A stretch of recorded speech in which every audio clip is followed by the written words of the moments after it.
Nothing happened here today is going to bring Mom back.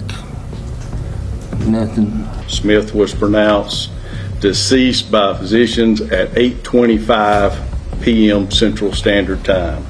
Kenneth, 58, was pronounced lifeless at 8:25 p.m. at an Alabama prison after breathing pure nitrogen gas through a face mask to cause oxygen deprivation, a method so painful that even veterinarians refuse to use it on animals.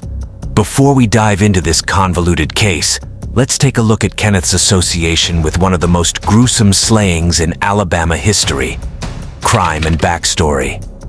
In the shadows of Colbert County, Alabama, a chilling crime unfolded, centered around the slaying for hire plot and the gruesome slaying of Elizabeth Sennett. I believe the statement was that one of them just went into a frenzy and hit her with anything he could think. March 18th, 1988. When Sheriff Ronnie May received an urgent call from Pastor Charles Sennett Sr., he recalls discovering a horrific scene straight from the pages of a psychological thriller. Pastor Sennett claimed he found his wife, Elizabeth's body in their home in Colbert County, violently knifed and beaten with a fireplace implement. As investigators untangled the web of deception, the video recorder found in Smith's home became a silent witness, capturing the heinous act that shattered the tranquility of Colbert County. Daddy called me at work. Yeah, Chuck called me at work, said something happened to Mom at the farm. Get out here quick. During the investigation, the sheriff recalled that Pastor Charles reacted strangely to finding out his wife was found with a pulse before ultimately being declared lifeless at the hospital. And then they invite you up to the second floor, which is where they deliver the bad news. When called in for questioning a week later, he turned red at the mention of the slayers' names, after which he left the interview, went to his church, met his family, admitting to having an affair and having his wife slayed before taking his own life. He said, you know, I've been involved with somebody else, and we're taking all this in, can't believe it. He had planned to collect his wife's life insurance by hiring Billy Gray Williams to slay her. In turn, Williams had recruited Kenneth Smith and John Forrest Parker to help carry out the slaying. Smith and Parker allegedly received $1,000 each for their involvement. Sentencing and appeals. It was a long ride home. You know, what if this, what if, why? You know, we couldn't figure it out. In the courtroom drama that unfolded in the wake of the heinous crime, Kenneth Eugene Smith found himself entangled in a legal labyrinth, navigating trials, convictions, and sentencing that would shape the trajectory of his fate. This is the second time the state will try to execute Smith after a botched attempt using a lethal injection in 2022. Initially tried and convicted in Jefferson County, Smith's first trial took a dark turn when the jury recommended putting him down by a vote of 10-2 for the slaying of Elizabeth Dorleen Sennett. However, the conviction and sentence were later vacated on appeal, introducing a new layer of complexity to the legal saga. Kenneth Eugene Smith this is for the second time that he'll walk down death row and then be strapped to a gurney. In his second trial, the jury recommended a life sentence for Smith, a stark departure from the previous call for putting him down. Despite this recommendation, the presiding judge overruled their decision and sentenced Smith once again to demise.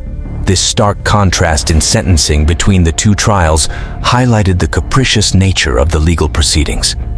In the broader context, a comparison with his accomplices, John Forrest Parker and Billy Gray Williams, added another layer of intrigue.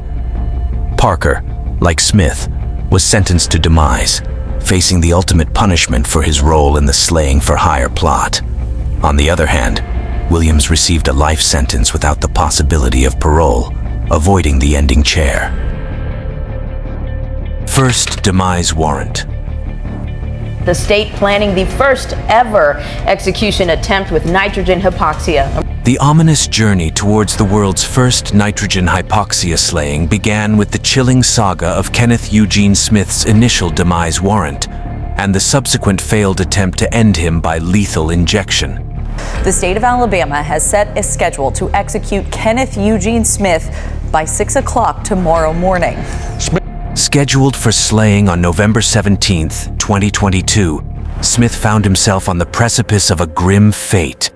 Despite a motion to stay his slaying pending before the U.S. Court of Appeals for the 11th Circuit, the Alabama Department of Corrections ominously signaled the impending slaying. At 7:45 p.m. on that fateful night, a lawyer for the department informed Smith's legal team that preparations for his slaying were underway. A chain of events unfolded in a nightmarish sequence. Smith spoke with his wife, his lifeline, only to have the call abruptly terminated by prison guards at 7:57 p.m. Handcuffed and shackled, he was escorted to the slaying chamber. However, the 11th Circuit intervened, issuing a stay of slaying shortly after, throwing a lifeline to Smith.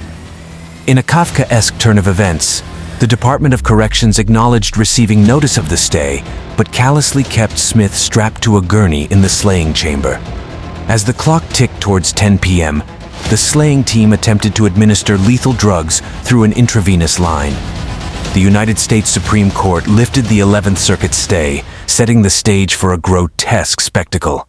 The slaying team's efforts were marred by a series of macabre mishaps. This will be the state's second attempt to end his life. The state tried to kill him by lethal injection back in November of 2022. Smith, rendered helpless on the gurney, faced the ordeal of needles penetrating muscle instead of veins.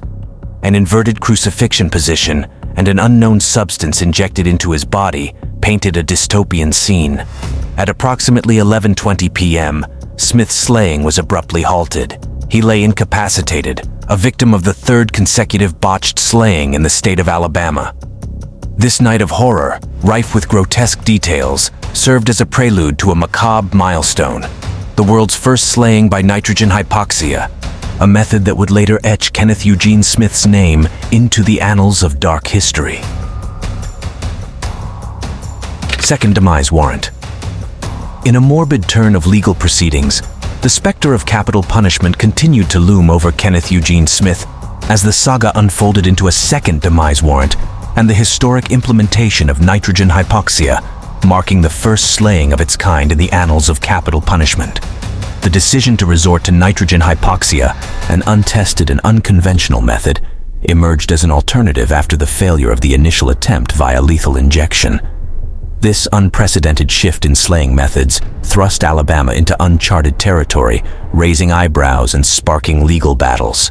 If it happens, we'll set a new standard of the lowering level of humanity for the whole world, not just for Alabama. As the legal pendulum swung, Smith's fate hung in the balance. On January 25th, 2024, the Supreme Court refused to hear his appeal, denying the request to stay his slaying. Smith has appealed to the Supreme Court asking for a delay. The untried execution method has drawn an international outcry, but state officials in Alabama say the family of murder victim Elizabeth Sennett has waited far too long for justice. A federal judge had earlier ruled that Alabama could proceed with the slaying using nitrogen gas. The stage was set for a historic moment, mired in controversy and contested by rights groups. Smith's final appeal, a desperate plea for clemency, was rejected by the Supreme Court. Convicted killer Kenneth Smith will be given his final meal no later than 10 o'clock this morning. His last meal, steak, hash browns and eggs, served as an ominous prelude to the impending slaying. The air was thick with tension as Smith shared a final visit with his wife and sons, preparing for the inexorable journey into the unknown. The Alabama Department of Corrections plans to begin that execution process at 6 o'clock tonight. The slaying process, cloaked in secrecy and macabre ritual, commenced at 6 p.m. CST. Strapped to a gurney, Smith faced the untested and controversial nitrogen hypoxia. The slaying marked a macabre dance between life and demise, routed in uncertainty and fueled by legal battles. Kenneth Smith made a lengthy final statement. It began with, "Tonight, Alabama caused humanity to take a step backward." Smith's last words, a chilling commentary on the method chosen for his demise, echoed through the chamber, capturing a moment etched in history.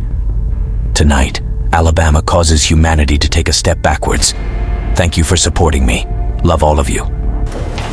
He continued saying, I'm leaving with love, peace, and light. Thank you for supporting me. The nitrogen gas, administered for 15 agonizing minutes, sealed Smith's fate. Witnesses described a haunting spectacle as he thrashed violently, breathing heavily, before succumbing to the ultimate silence. Smith was holding his breath as long as he could, and then there's also information out there. He struggled against his restraints a little bit, but there's some involuntary movement and some agonal breathing. Alabama, unapologetic in its pursuit of an untested method, claimed justice had been served. In the wake of this historic slaying, echoes of condemnation from rights groups and the United Nations reverberated, condemning the use of nitrogen hypoxia as a potential form of torture and degrading punishment. The slaying of Kenneth Eugene Smith etched a dark chapter in the ongoing debate surrounding capital punishment. Nitrogen hypoxia and criticisms. You may be wondering what nitrogen hypoxia is, and you're not alone. Let's break it down. Nitrogen hypoxia, an experimental slaying method, involves replacing an individual's breathing air with pure nitrogen gas, inducing unconsciousness and causing lifelessness within minutes, or so they thought. The governor's office pronounced the time of death at 8:25. And again, the curtains closed to that room at 8:15 p.m. For Kenneth, those 22 minutes inflicted lifetimes worth of pain. This untested approach has garnered vehement criticisms from human rights organizations, UN officials, and experts who deem it inhumane and torturous. As the world watches on in shock, one thing is for certain: humanity really did take a giant step back on that fateful night. Signing off for now. Tune in next time for another riveting episode.